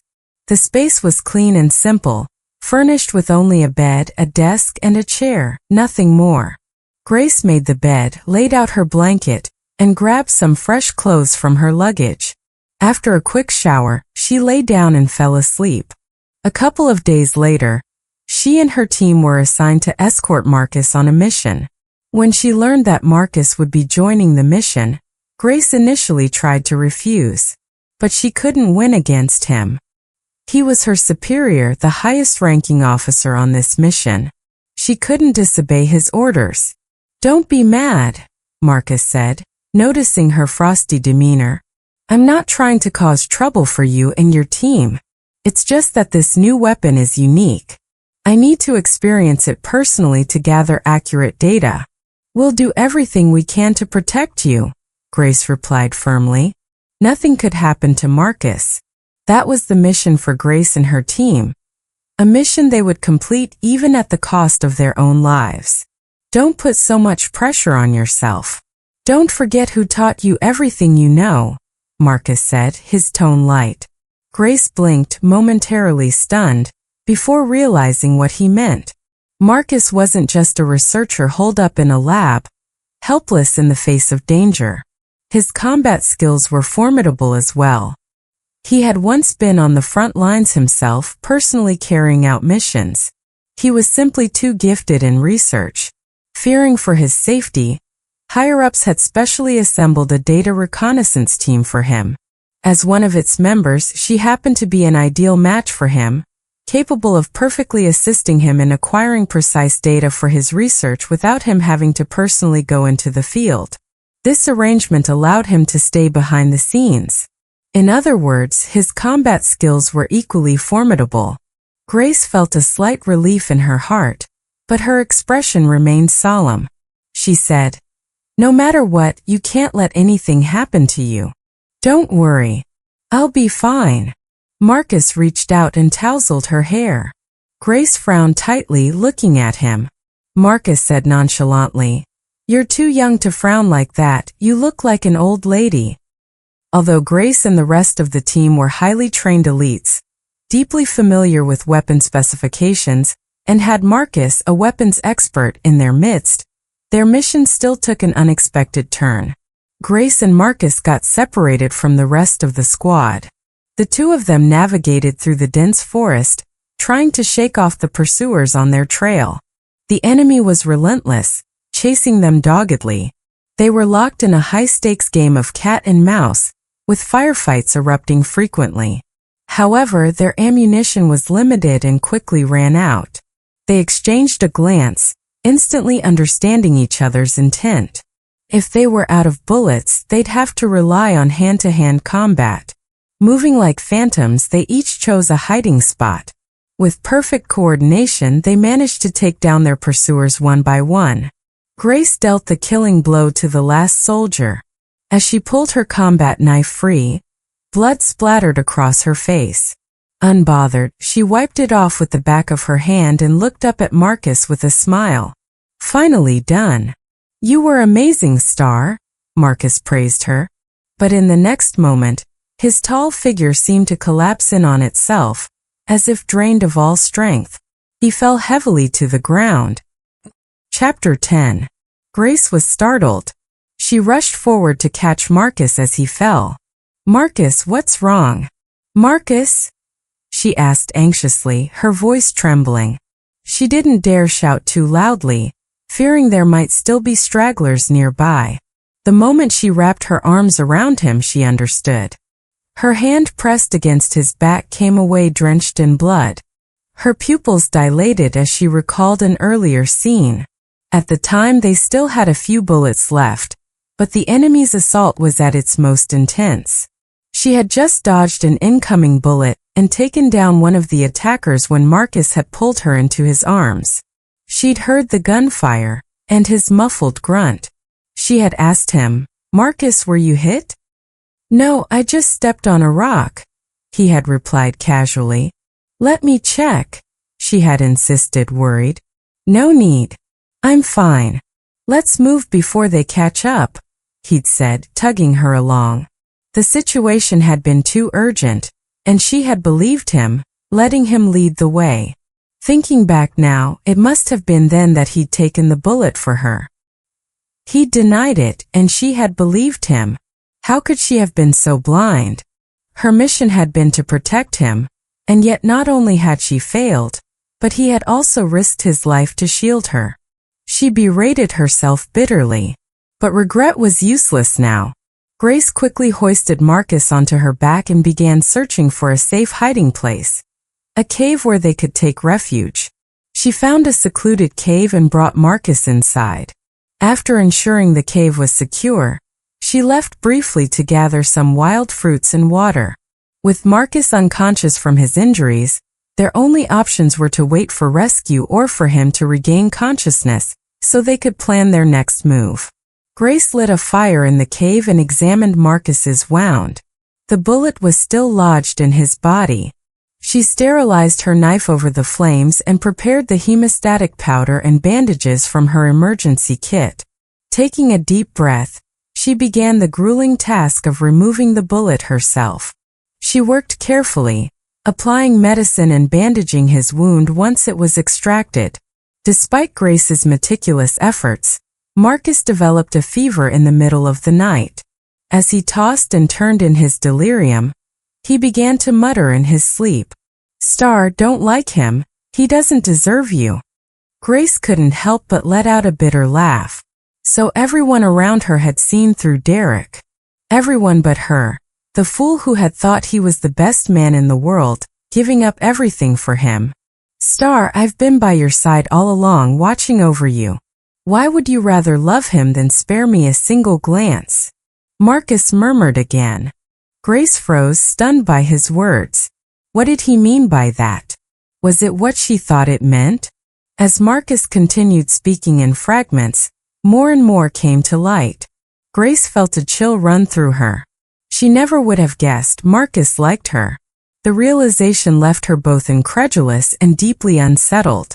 That night, Grace stayed awake, tending to him until his fever finally broke. Only then did she allow herself to drift into an uneasy sleep. The next morning, Marcus regained consciousness. His face was pale and drawn, but he managed a weak smile in her direction. "It seems I'm really getting old and useless, causing trouble for Star." Grace shook her head. "Don't say that, Marcus.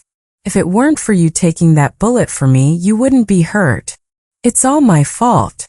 "Silly girl, don't blame yourself." Marcus's gaze softened, his face tinged with helplessness.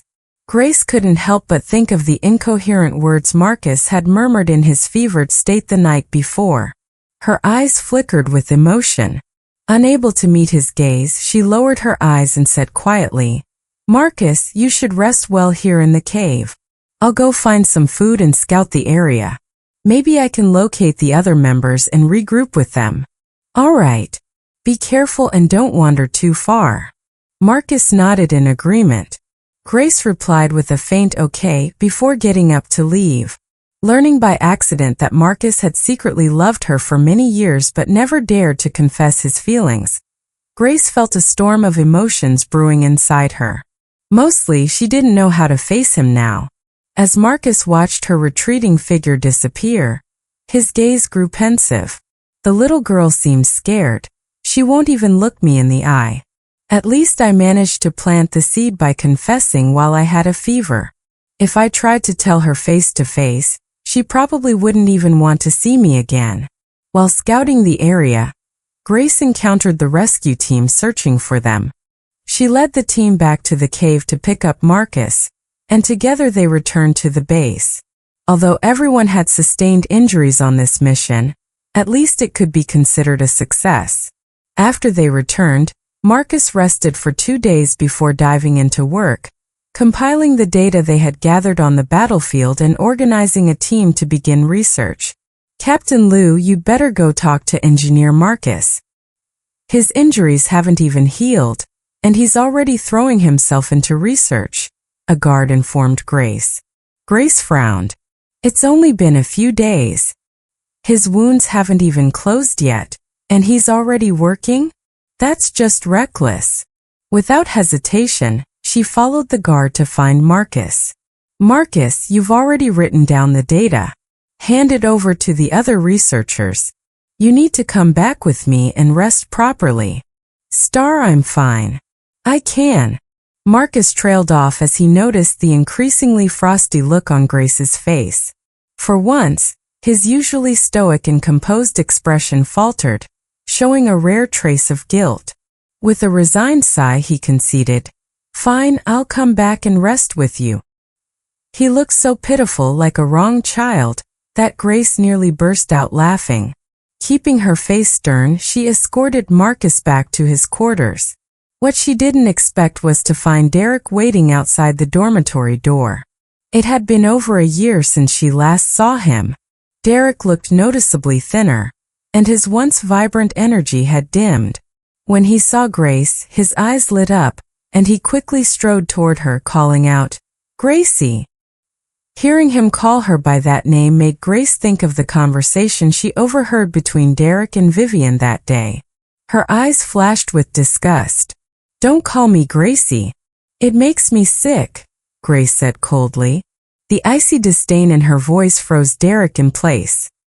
He looked at her, his lips moving slightly, but he suddenly didn't know what to say. "You're already divorced from Star.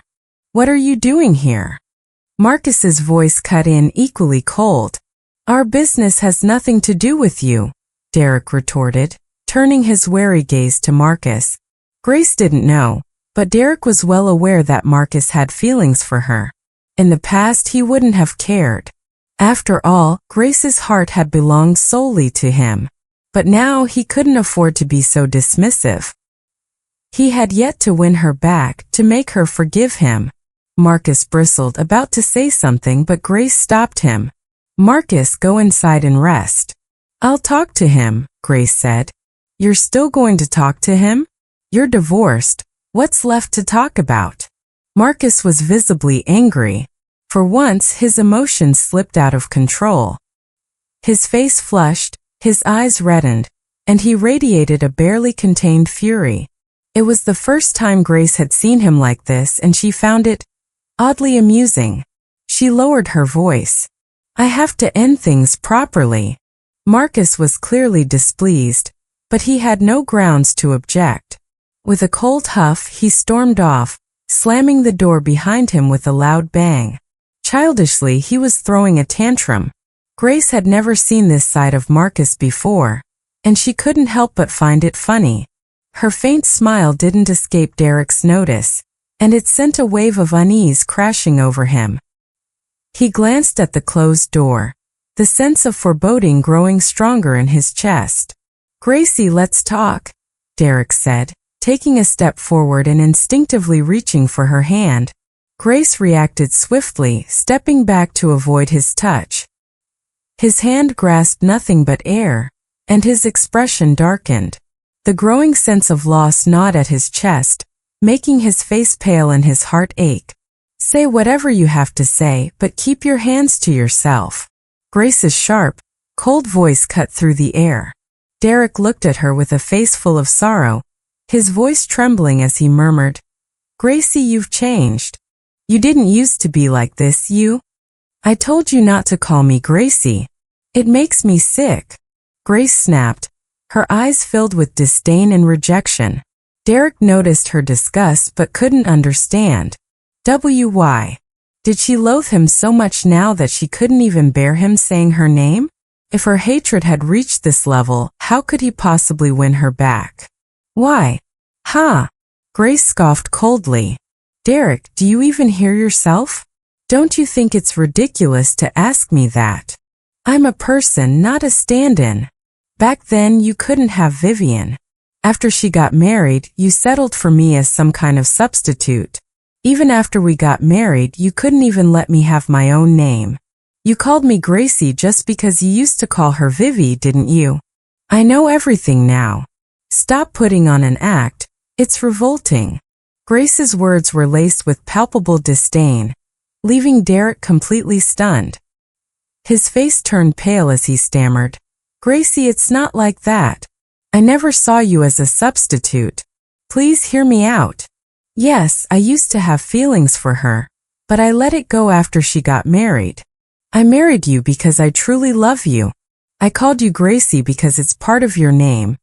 It's unique, special, something just between us. I never meant to treat you like a replacement. And as for helping Vivian, it's only because her husband passed away. He was my best friend, so I just did a bit more for her. But I have absolutely no feelings for her, I swear. Gracie, you have to believe me. Gracie, I love you. You're the only one I care about. Don't leave me. Please come back. Let's get remarried, okay? Derek's voice was almost a whisper, an uncharacteristic plea that brought him to the brink of humiliation. Ever since he became a unit leader, Derek had always been on top of the world. He rarely had to lower himself, let alone beg. But now he had cast aside all his pride and dignity, just for the chance to win Grace back. Unfortunately for him, Grace wasn't moved in the slightest by his display. All she felt was disgust, and an eerie sense of calm. The year they'd spent apart had been more than enough for her to free herself from the chains of their past relationship. She had dug Derek out of her heart and buried him far away. Now he was just a stranger to her. Her face was calm as she said, "You know me. Once I've made a decision, there's no turning back. I won't be getting back together with you." For 3 years of marriage, she hadn't heard a single "I love you" from Derek. Yet now, a year after their divorce, he was suddenly full of declarations of love. She didn't feel even a shred of joy, only irony. Derek's face grew even paler, and he looked as though he might shatter into pieces. "Gracie, I know I was wrong. I swear I'll never involve myself in Vivian's life again. Can't you forgive me for that? Gracie, let's remarry, okay? I'll spend the rest of my life making it up to you." Grace didn't bother correcting his continued use of Gracie. She simply endured the nausea and listened. Finally, she shook her head, her voice unwavering. "No, Derek. We're divorced. I'm doing well now, and I'd appreciate it if you stopped disrupting my life." Derek stared at Grace, and though he didn't want to admit it, he had no choice but to face the truth. He had truly lost her. The Gracie who used to look at him as if he were her whole world was gone. He had destroyed that version of her with his own hands. Derek covered his face, his eyes stinging on the verge of tears. "Leave," Grace said coldly, unmoved. "Don't bother me again." Derek looked at her, his heart aching unbearably. After a long pause, he forced a weak smile and whispered, "All right. Gracie, we were married for 3 years. Can't you at least have one last meal with me? Call it a breakup dinner," Derek said softly. Grace was about to refuse when Derek added, "If you don't agree, I'll just stay here and not leave." "Derek, are you out of your mind?" Grace snapped, unable to hold back. "Think of me however you want," Derek replied calmly. "You know me. Once I've made up my mind, I won't change it." His face was pale, but his expression was steady. Grace's face darkened. In the end, she had no choice but to agree. She didn't want Derek to drag this out any further and complicate things. As the two were about to leave, Marcus's door opened, and he stepped out. "Star, I'm hungry." "Feed me," Marcus said, his tone almost childlike as he looked at Grace. Grace. She found his behavior childish and ridiculous, but she was also relieved. She had no desire to dine alone with Derek. She nodded. "I was just heading out for a meal. Come along." Derek scowled. "Gracie, breakup dinners aren't meant for 3 people." Marcus smirked. "I can sit at the table next to yours." One way or another, he was determined to join them. Derek opened his mouth to protest again, but Grace cut him off irritably. "Eat if you want. If not, forget it." Derek didn't dare say another word, his face dark as he followed the two of them out. The 3 of them walked to the door together, ready to get into the car, when Vivian suddenly appeared from the side, blocking their way. Compared to a year ago, Vivian looked noticeably older and more haggard. Her eyes were red as she glared at Derek, shouting angrily, "I knew you couldn't let go of that shameless woman, Grace. Grace, you've already divorced Derek, yet you're still clinging to him. Don't you have any shame? Vivian snapped, her gaze venomous. Which eye of yours saw me clinging to him? He's the one pestering me. And for your information, this is my turf. Grace rolled her eyes, retorting without hesitation. Vivian was momentarily at a loss for words, glaring at Grace but unable to come up with a response. A year ago, Vivian had been a delicate and charming woman, but now she was well on her way to becoming a shrew. Gracie, I have nothing to do with her. I don't even know why she's here. I swear I didn't ask her to come, Derek hurriedly explained. He had invited Grace to dinner, hoping to win her back. But with Vivian suddenly showing up like this, things were quickly spiraling out of control. Grace was already far from forgiving him, and now with Vivian's unexpected intrusion, she would undoubtedly be even angrier. Grace cast a glance at Derek, her face expressionless. She wasn't angry with Derek.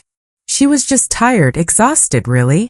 She had long since moved on from that marriage and had no intention of revisiting the past or wallowing in it. All that toxic relationship had brought her was pain and torment, and she wanted no part of it anymore.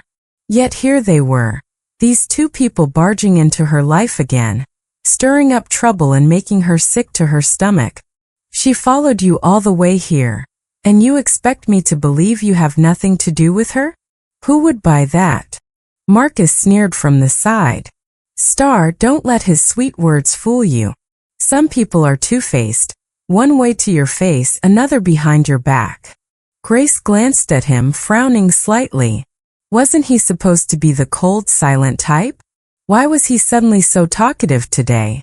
If Marcus knew what she was thinking, he would have felt utterly wronged. Sure, he was naturally aloof and not much of a talker, but given the current situation, if he didn't speak up, what if Grace got swayed by Derek again? He wasn't about to make the same mistake of letting her slip away twice. Shut up.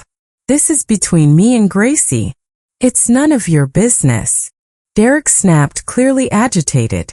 Grace already had issues with him, and with Marcus stirring the pot, she was bound to dislike him even more. And why should he shut up? Marcus is right, Grace said calmly. Derek looked like he'd just been punched in the gut. Gracie, you're siding with him to gang up on me? He asked, incredulous. So what if I am? Didn't you and that woman gang up on Star enough times? Marcus shot back coldly. Derek, just leave.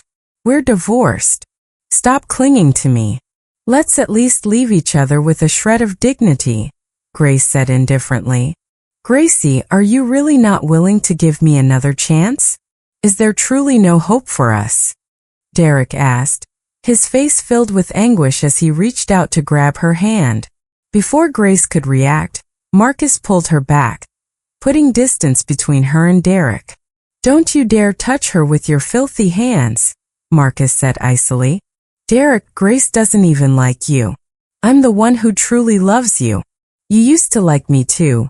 Why have you changed now? Vivian cried, clutching Derek's arm and sobbing. With both Marcus and Vivian interrupting, Derek couldn't grab hold of Grace. Though they were less than 2 meters apart, he felt as if an unbridgeable chasm had opened between them. It was as if she was truly out of his reach now, forever. Grace frowned and said, just go. Stop crying and making a scene in front of me. It's disgusting. Marcus, let's go. With that, Grace grabbed Marcus's hand and walked away briskly. Gracie, Gracie. Derek called after her, wanting to chase her. But Vivian clung to him tightly, refusing to let him move. Derek, Grace doesn't love you anymore. Even if you catch up to her, it won't matter. Derek, look at me. I love you. I've been waiting for you, Vivian pleaded tearfully. You used to like me, didn't you? You treated me so well before. Why are you different now? She cried. A year ago, Vivian's beauty and delicacy might have made her tearful pleas seem pitiful and endearing. But now, with her haggard appearance, her behavior only evoked disgust and disdain. Derek forcefully pried her hands off him, pushing her away. Vivian stumbled and fell to the ground, landing hard on her backside. Her palms scraped against the gravel, leaving small cuts that stung. She winced in pain, tears welling up again. Derek, how could you treat me like this? My hands are bleeding. It hurts, she whimpered, holding her injured hands up to him, hoping to elicit some sympathy. But Derek felt nothing. He simply stared at her coldly, devoid of any compassion. Vivian, I've told you before. I don't love you. The one I love is Grace. Stop clinging to me. There is no future for us, Derek said, his tone icy and final. Ever since Derek discovered the deceit of Vivian and her son, Tommy, that fateful night, he had consciously started distancing himself from the two of them. But Vivian was relentless. She kept chasing after him, clinging to him at every turn.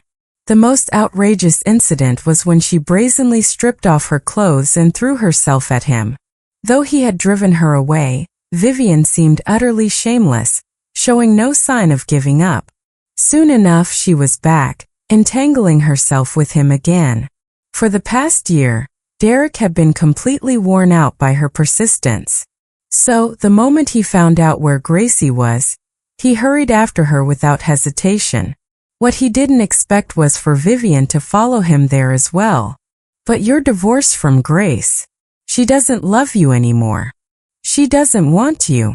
Vivian spat out her words bitterly, her tone sharp and unyielding. Derek's gaze darkened. I'll find a way to win her back. She used to love me so deeply. If she left, it's only because she thought I didn't care for her. Once I show her how much I love her, she'll surely come back to me. He sounded more and more resolute, his determination evident in his voice. Vivian watched him, a mocking laugh escaping her lips as she realized there was no chance for her and Derek. Ha! You? Love Grace? That's the biggest joke I've ever heard. Derek's face clouded with anger. But Vivian was unfazed. She sneered coldly. If you truly loved Grace, how could you have abandoned her time and again to take care of me and Tommy? That's because I thought you genuinely needed help. Derek's voice faltered, a tinge of unease flashing across his face. Deep down, he knew his reasons were far from noble. He had been momentarily distracted, charmed by Vivian's gentle demeanor and soft words. But that wasn't something he would ever admit. Ha! You've told that lie so many times you've even convinced yourself, Vivian taunted. When Grace was still around, I threw myself at you plenty of times, and you didn't push me away then. You even pretended to accidentally touch my chest or my hips. Did you really think I didn't notice? Do you actually believe you're some kind of saint? Derek's face flushed red with anger and shame. Vivian, shut your mouth. His eyes darted around nervously, terrified that someone might overhear. Do you honestly think you can win Grace back just like that? Vivian scoffed. Don't kid yourself. You think Grace is still the same woman who loved you with all her heart? She doesn't love you anymore. Vivian pressed on. You're lying. Grace still has feelings for me.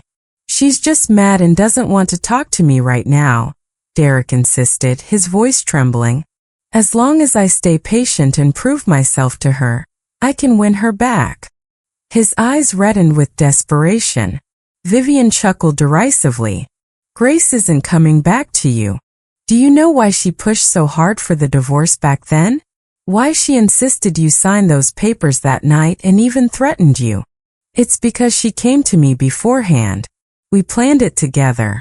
She asked me to show up at the right time and distract you, so you'd sign the divorce papers without a second thought. Derek felt like his mind had exploded. His vision blurred and he stumbled, struggling to stay on his feet. Grace had conspired with Vivian? She had orchestrated their divorce herself? Chapter 13. Grace held Marcus's hand as they walked toward the dormitory. Marcus looked down at their intertwined hands, a subtle yet undeniable smile forming on his lips. He subtly moved his fingers, lacing them through hers, locking their hands together. Grace noticed. Out of the corner of her eye, she glanced at him but pretended not to. When they reached the dormitory door, she calmly let go of his hand.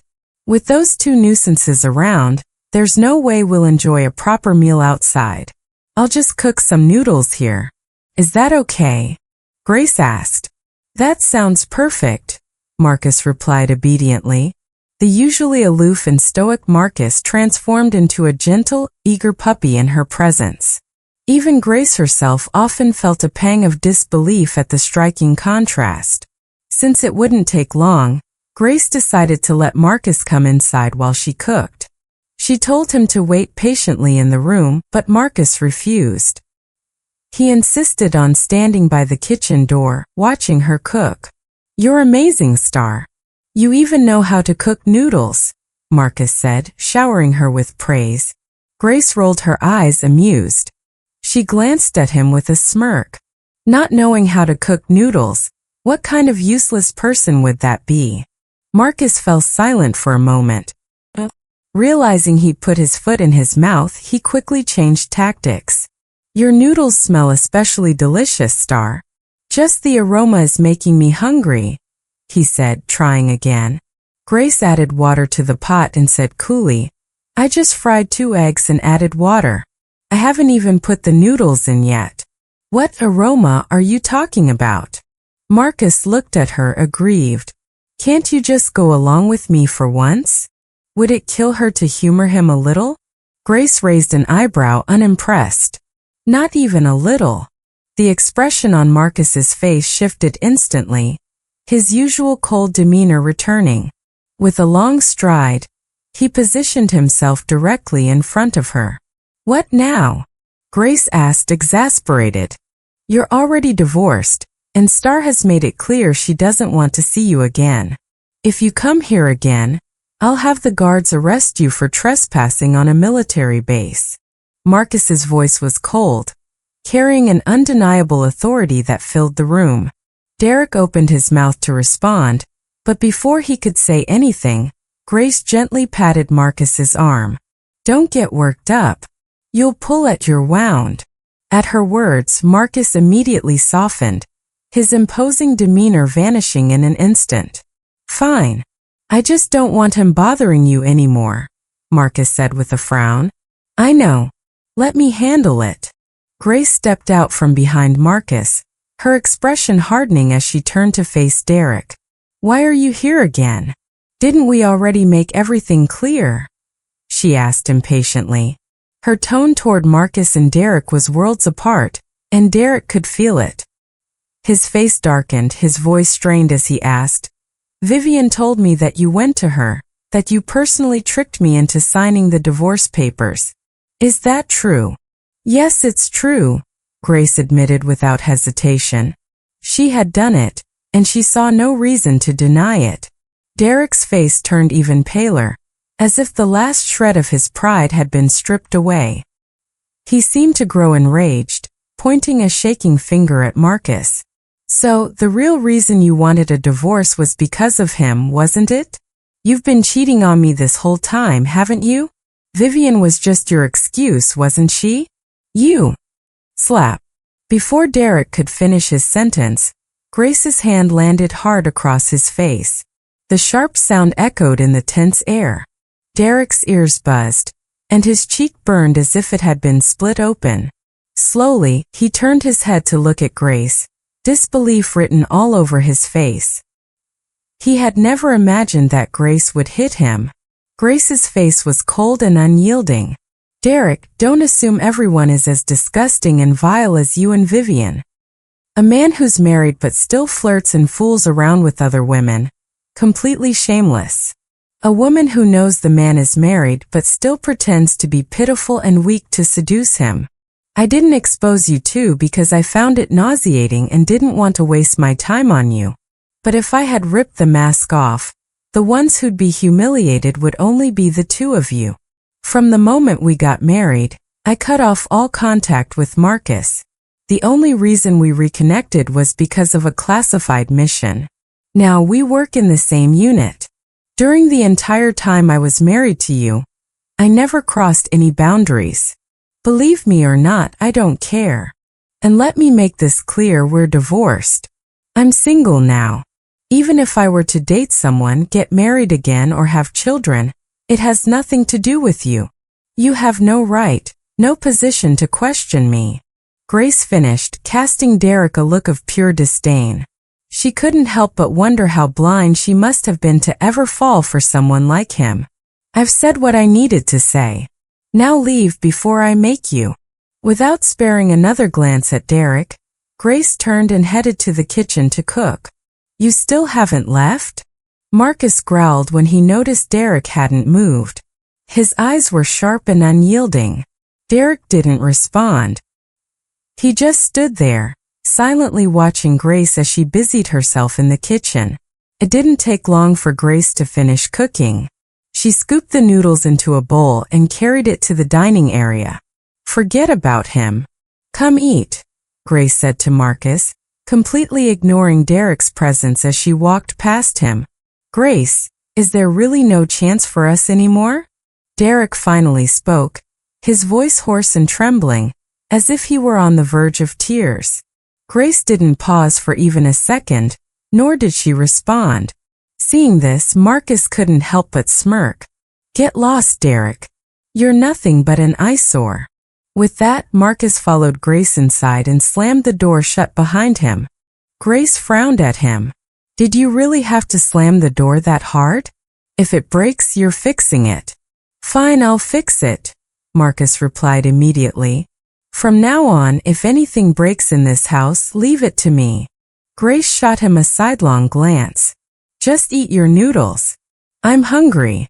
Marcus nodded and quietly began eating, content to drop the subject. Neither of them paid any attention to whether Derek was still standing outside. Instead, they chatted casually as they ate, their voices light and relaxed. Outside, Derek stood motionless, listening to the faint sounds of their conversation and occasional laughter. The pain in his chest was unbearable, but he couldn't bring himself to leave. It was only then that he finally accepted the truth. Grace was truly done with him. There was no way to win her back. His heart felt hollow, the despair consuming him entirely. Derek didn't know how to describe the agony he felt. Lost and broken, he eventually turned and walked away, his steps heavy and aimless. When Grace finished eating and went to wash the dishes, the hallway outside was empty. Without the sight of someone so revolting, Grace found herself in a much better mood, even humming softly as she cleaned up. Marcus leaned against the doorframe watching her. Looks like Star has completely let go of him. What else did you expect? Did you think I'd still have feelings for someone like that? Grace raised an eyebrow, her tone half teasing as she looked at him. I was a little worried before, but not anymore, Marcus admitted with a small smile.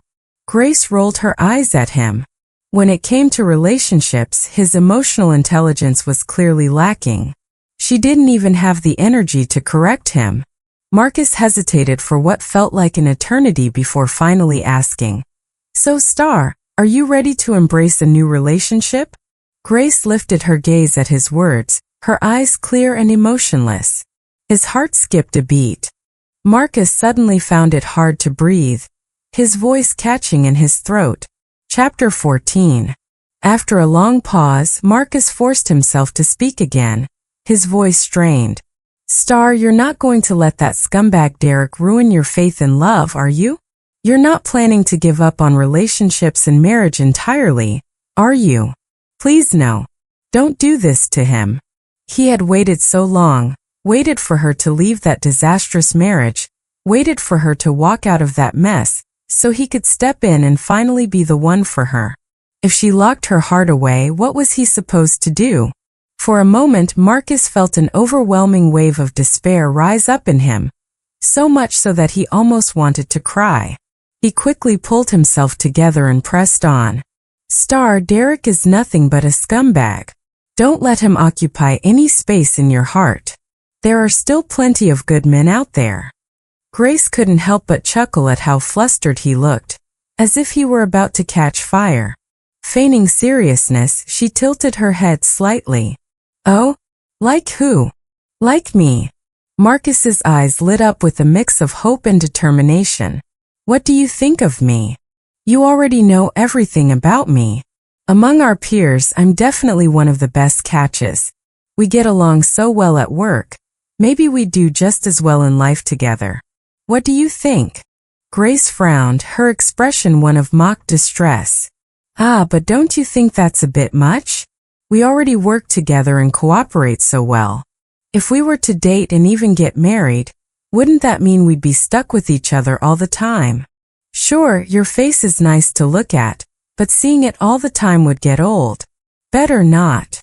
Marcus felt as though he'd just been punched in the gut. He nearly spat up metaphorical blood. So much for the saying proximity breeds opportunities. Was he actually being rejected because he was too close? Panicking, Marcus quickly countered. How could you get tired of me? Think about it. If we're together, you'd have complete oversight of my work and personal life. You'd always know what I'm up to, and you'd never have to worry about me cheating on you. Doesn't that sound great? Grace pretended to consider this, her brows relaxing slightly. You make a good point. And besides, I have so much going for me. Once this research project is successfully completed, the higher-ups are planning to promote me. My rank will be higher than Derek's ever was. In the future, when he sees you, he'll only be able to look up to you. You'll be able to crush him effortlessly. Marcus tried his best to sell himself. Grace nodded. You're right about that. No matter what Marcus said, Grace agreed with him. But she refused to give him the answer he was hoping for. Marcus kept talking until his throat felt dry. Yet Grace remained as calm and unyielding as ever. Finally, he clenched his teeth, deciding to lay all his cards on the table. The most important thing is, I love you. He grabbed her shoulders, leaning down to meet her gaze, his voice low and earnest. Star, I've loved you since the first time we met. Over time, that love only grew deeper. I've loved you for so many years. You have no idea how it felt when you came to me all excited and told me you liked Derek, that you wanted to marry him. I thought my heart was going to shatter into pieces. I couldn't stop you. I didn't want to see you sad or resentful. So I let you go, even though it killed me inside. Star, I've already lost you once. From the moment you married him, I felt like a walking corpse. It wasn't until a year ago, when you showed up again and told me you were divorced, that I felt alive again. Star, please. Just give me a chance to pursue you. I won't let you down. I won't be anything like Derek. By the time Marcus finished, his eyes were rimmed red with emotion. But Grace's expression remained unchanged, calm as ever, her gaze steady as she looked at him. Marcus felt his heart sink further and further. Finally, he released her shoulders and let out a bitter laugh. I'm sorry, Star. I lost control there. Forget what I just said. Let's go back to how things were. Before he could finish, Marcus froze. Grace had grabbed his collar, pulling him down. She stood on her toes and pressed her lips to his. The kiss was fleeting, light as a dragonfly skimming the surface of water. It came and went so quickly that Marcus barely had time to register the warmth of her lips. All right, I'll say yes, Grace said. What did you just say? Marcus asked, stunned. Let's file the marriage application. Once it's approved, we'll get our marriage license. With that, Grace turned and went back to her room, shutting the door behind her. Marcus stood there dumbfounded. The next moment, he felt an uncontrollable surge of joy welling up inside him, making him want to jump for joy. Don't move around too much, Grace's voice came from behind the door. If you tear your stitches, it'll delay the wedding. Marcus forced himself to tamp down his excitement and quickly replied, Got it. Then he rushed back to his dorm, rummaging through drawers and cabinets in a frenzy. The paper and pen for the marriage application were right on his desk. What he was looking for now were his household registration booklet and other necessary documents. Listening to the chaos from the next room, Grace leaned against her door and smiled silently. Her life may have taken a detour, leading her down a painful and difficult path. But perhaps, just perhaps, she had finally found her way back. But fortunately, she possessed the resolve of a warrior cutting ties and the courage to start anew. Marcus's years of silent admiration, his quiet devotion over the past year, and his subtle yet heartfelt confessions, she couldn't possibly remain indifferent now that she was aware of them. Her heart wasn't made of stone. She was willing to give them both a chance, to nurture his long-held affection, to help it blossom and bear fruit. She thought perhaps it wouldn't be so bad. After all, Marcus had always treated her with utmost respect, and never once tried to manipulate her with his devotion. For that alone, she believed it was worth a try. She had faith that brighter days and happiness still lay ahead.